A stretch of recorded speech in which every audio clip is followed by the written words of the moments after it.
राम रामेति रामेति रमे रामे मनोरमा। हम राम जी की झांकी आगे रहेगी, पीछे से महिलाएं कलश शोभा यात्रा लेकर गायत्री मंदिर से निकलेंगी और नरसिंह बाबा के मठ तक हम लोग आएंगे। देखिए, किसी के बेटे का ब्याह नहीं है कि कोई आमंत्रण किसी को चाहिए, जिसको जहां पता चले। दुनिया की कोई ताकत अब नहीं है जो इस दिन को टाल सके। 22 जनवरी को जो आयोजन हो रहा है, ये प्राण प्रतिष्ठा के निमित्त ही मैं यहाँ करवा रही हूँ, क्योंकि मर्यादा पुरुषोत्तम भगवान श्री राम का अयोध्या में भव्य मंदिर बनकर तैयार हो चुका है और 22 जनवरी को, इसी 22 जनवरी को वहां पर प्राण प्रतिष्ठा होना है, मंदिर का उद्घाटन होना है। और देश दुनिया से की सुर्खियां जो बटोर रहा है, एक ही मुद्दा ट्रेंड कर रहा है, राम मंदिर, राम मंदिर, राम मंदिर और अयोध्या। तमाम मुद्दों पर बात करने के लिए हमारे साथ मोतिहारी जिला की भाजपा नेत्री डॉक्टर हेना चंद्रा है और 22 जनवरी को यह भी एक अनुष्ठान कर रही है शहर के ही नरसिंह बाबा के मंदिर प्रांगण में, और सारी मुद्दाओं पर बात होगी। सबसे पहले मैडम आपका स्वागत है। बहुत बहुत धन्यवाद जी। क्या कहना चाहेंगे? विरोधी कह रहे हैं कि नहीं, 22 जनवरी का जो डेट हुआ है वह टल जाएगा, सुप्रीम कोर्ट में मामला चला गया है।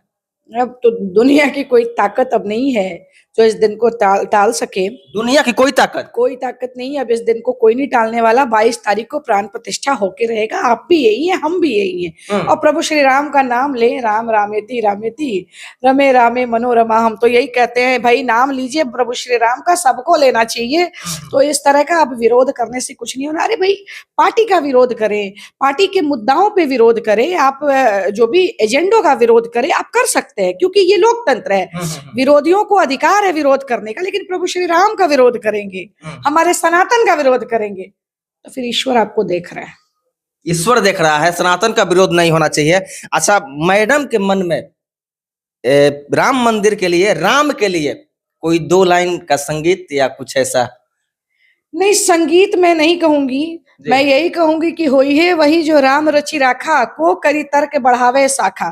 तो मेरा यही कहना है कि ईश्वर जो चाहते हैं, राम जो चाहेंगे वो होकर रहेगा, और वो हो रहा है दुनिया में। देखिए, राम पूरा वातावरण, केवल मतलब हमारा देश ही नहीं, संपूर्ण विश्व जो है वो आज राममय हो गया है। राममय हो गया है। अब फिल्मी गाने कहीं सुनाई नहीं देते, आप खुद देख रहे हैं। सारे रिंगटोन से लेके, कॉलर ट्यून से लेके, एवरीवेयर, ऑटो से लेके सड़कों पर, हर जगह सिर्फ प्रभु श्री राम का गीत ही गुंजायमान हो रहा है। ये परिवर्तन नहीं है तो क्या है? और हम सब भाग्यशाली हैं कि उस विध्वंस को भी हमने देखा है और आज इस निर्माण के भी हम साक्षी बन रहे हैं। ये बहुत बड़ी बात होती है। हम सही में, हमारी पीढ़ी बहुत भाग्यशाली है कि हमारे सामने इतने वर्षों की तपस्या जो प्रभु श्री राम ने की, मतलब 14 वर्ष का वनवास तो था ही। सबसे आश्चर्य की बात या सबसे बड़ी विडंबना ये है कि लोकतंत्र स्थापित होने के बावजूद भी प्रभु श्री राम को उस टेंट में रहना पड़ा। आप समझ सकते हैं कि प्रभु श्री, तो फिर हम और आप क्या है? हम लोगों को तो हर तरह की चुनौतियों का सामना करना पड़ेगा। जब इतनी कानूनी प्रक्रिया से प्रभु श्री राम को गुजरना पड़ा, तो आप स्वयं देखिए संघर्ष कितना लंबा था। लेकिन जितना लंबा था संघर्ष, आज परिणाम सामने है। आज भव्य राम मंदिर का निर्माण हो चुका है और उनकी प्राण प्रतिष्ठा की तिथि भी निर्धारित हो गई और होने भी जा रहा है। अब समय कहाँ है? अब लास्ट समय पे आप कह रहे हैं कि अब कुछ नहीं टलने वाला, सब कुछ हो गया। निमंत्रण कार्ड भी हर जगह जो है वो बढ़ चुका है। और हमारे यहाँ भी, यहाँ नरसिंह बाबा के मठ में एक भव्य आयोजन है। आप सभी आए और इस ऐतिहासिक पल के साक्षी बने। हम सबके लिए गर्व की बात है, गौरव की बात है। सभी सनातन भाई बहनों को मैं कहूंगी कि देखिए, किसी के बेटे का ब्याह नहीं है कि कोई आमंत्रण किसी को चाहिए, जिसको जहां पता चले आप बिल्कुल आए और हृदय में राम को समाये। ये जरूरी है। अपने अंदर के रावण को मारे और स्वयं भी राममय हो जाएं। यानी यह सनातन धर्म की यह जो अनुष्ठान है, इसमें किसी निमंत्रण की आवश्यकता नहीं है। मैडम का कहना है यह किसी के बेटा बेटी का शादी नहीं है कि आप निमंत्रण का इंतजार कीजिए, आमंत्रण का इंतजार कीजिए। यह आपका दायित्व, तो आपका फर्ज और आपकी नैतिक जिम्मेदारी बनती है कि आप जहां भी हैं 22 जनवरी को, उसको आप किस प्रकार से सेलिब्रेट कर रहे हैं। मैडम का आयोजन जो हो रहा है 22 जनवरी को, उसमें क्या कुछ होने वाला है, संक्षिप्त में हम जानना चाहेंगे। 22 जनवरी को जो आयोजन हो रहा है, ये प्राण प्रतिष्ठा के निमित्त ही मैं यहाँ करवा रही हूँ, क्योंकि हर कोई को अयोध्या जाना संभव नहीं है। 9 बजे सुबह से महिलाएं और 10 बजे से नरसिंह बाबा के मठ में एक बड़े पर्दे पर हम लोग लाइव प्रसारण, अयोध्या में जो भी प्राण प्रतिष्ठा का कार्यक्रम चलेगा, लाइव प्रसारण होगा। इस कार्यक्रम में कुछ कुछ और भी होना है, भव्य भंडारा भी होगा, प्रसाद भी वितरण होगा, और मैं चाहती हूँ भारी से भारी संख्या में लोग आए। और हाँ, एक सबसे इंपॉर्टेंट पॉइंट ये है कि जो कार सेवक जिनके संघर्षों का परिणाम हम आज देख रहे हैं, वो कोई और नहीं थे, वो कार सेवक थे जो पता नहीं चलता था और अपने घरों से निकल जाते थे राम का नाम लेकर के। उस वक्त ना फोन हुआ करता था, ना कुछ हुआ करता था, अंतर्देशी पर चिट्ठी लिख के भेजते थे, मैं आ गया तो समझो आ गया, नहीं आया तो समझो कि ईश्वर के काम में मैं चला गया। तो वैसी स्थिति थी, सोचिए उन लोगों के परिवारों पर क्या गुजरती होगी। कितनों ने लाठियां खाई, कितनों के जान चले गए, कितना खून बहा, कितना ज्यादा संघर्ष हुआ, तब जाकर आज 550 वर्षों के बाद आज एक ऐसा भारत का बेटा तैयार हुआ। क्योंकि देखिए सरकारें बहुत आई, प्रधानमंत्री बहुत बने, बहुत आए, बहुत गए, देश भी आजाद हो गया। आज 75 वर्ष अमृत काल में हम लोग प्रवेश कर गए, आजादी का अमृत महोत्सव मनाए, लेकिन अभी तक कोई खड़ा नहीं हो पाया था कि हमारे राम मंदिर का निर्माण हो जाए। ये सारा श्रेय हम देते हैं। ठीक है, न्यायालय का काम था, सब कुछ था, सबका संघर्ष था, लेकिन एक बेटा जो नरेंद्र नाम से बेटा खड़ा हुआ, सच में वो नर जो के रूप में वो इंद्र का अवतार है, वो बेटा खड़ा होता है, देश का बेटा जो स्वयं को प्रधान सेवक कहता है, और उसके नेतृत्व में इतना बड़ा भव्य राम मंदिर बन के तैयार होता है। ये सब कुछ हम सब देख पा रहे हैं, ये बहुत सुखद अनुभव है। तो उसका लाइव प्रसारण देखेंगे। और कार सेवक जो यहाँ मोतिहारी से भी बहुत कार सेवकों ने अपनी सेवा दी थी उस वक्त, उसमें जो भी लोग हैं उन लोगों का सम्मान का समारोह भी हम कराएंगे। हम कोई नहीं होते हम कि उनका सम्मान हम कर पाए, लेकिन जितना हमसे हो पाएगा हम करेंगे। और ये अनुष्ठान, ये कार्यक्रम, ये आयोजन सब प्रभु श्री राम की कृपा है। हम लोग बस राम के भक्त हैं। बजरंग बली की मैं भक्त हूँ।